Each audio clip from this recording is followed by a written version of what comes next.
Today, I will be speaking from my heart. Walang iya! Dito natin masasaksihan ang storya ng landian ni Anthony Jennings at Maris Racal. Hindi nyo man mawari, ang story nito ay kumalat na sa social media. Kaya kayong mga tanga, umanda kayo. Umpisahan natin sa pagkakakilanlan kay Maris Racal. Siya ay gumraduate sa PBB o Pinoy Big Brother noong 2014. Siya ay 27 anyos at kilala na singer, actress sa Kapamilya Channel. Samantalang, ipapakilala natin ang isang kupal, walang ya, manloloko, manggagamit, at sa lahat ay gago. Anthony Michael Jennings. Siya ay nakilala sa teleseryeng Can't Buy Me Love at pinanganak noong November 1, 2000. So 24 anyos pa lamang siya. Itong si Anthony Jennings ay napag-aalaman nga na merong girlfriend na nagngangalang Jamela Villanueva na nagkalat ng screenshot ng landian at kaupalan nila ni Maris Racal. At dahil sa kapusukan nitong dalawa, tila nag-break up sila pagkatapos ng birthday niya noong November ngayong taon. Hindi mapigilang ilabas ang baho ni Jennings dahil sa pag-cheat o pangangaliwa ni Jennings sa kanya. Kupal ka kasi. Ngayon, masasaksihan natin sa bidyong binitawan ni Maris Racal kung paano siya humingi ng tawad sa publiko. At kayo nang humusga kung talagang sa puso nang gagaling ang kanyang binitawang mga salita. Para sa akin, parang pawang kaplastikan lamang. Maris, ano bang nangyayari sa inyo? Lahat ng sasabihin ko ngayon ay galing sa puso ko.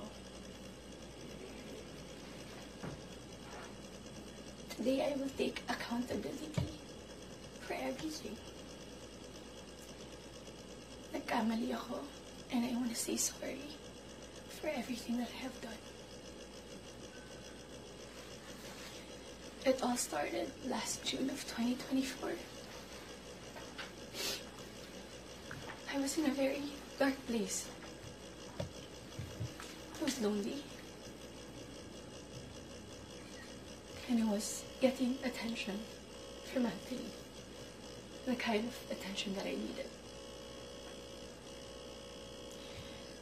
When I sensed that there was this brewing attraction between Anthony and I, nadala ako sa emotions ko. And I knew that was wrong. I came clean right away. I told my ex everything. And I admitted things to him. And then we broke up. Walang hiya, tangina, mga gago. Paano kung walang hulihan na nagaganap? Eh di patuloy kayong dalawa ng Anthony Jennings na yan na magkakantahan at tila ba tinataihan nyo sa ulo si Rico, di ba? Siya na mismo ang umamin ng kasalanan niya. Ayoko nang panoorin pa ang iba. Tila ba ako'y nasusuka sa kawalang-hiyaang ginawa niya. Kaya marami rin namang mga netizen ang nagagalit sa kanya dahil kasalanan naman niya talaga. Bakit ganon, no? Mga kadadma, pag ang lalaki naloloko, tila ba parang susunugin na kami ng buhay.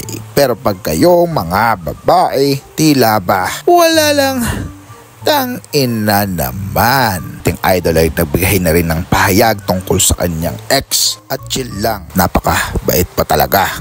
Ayoko na magsalita pa tungkol sa mga ganyang bagay.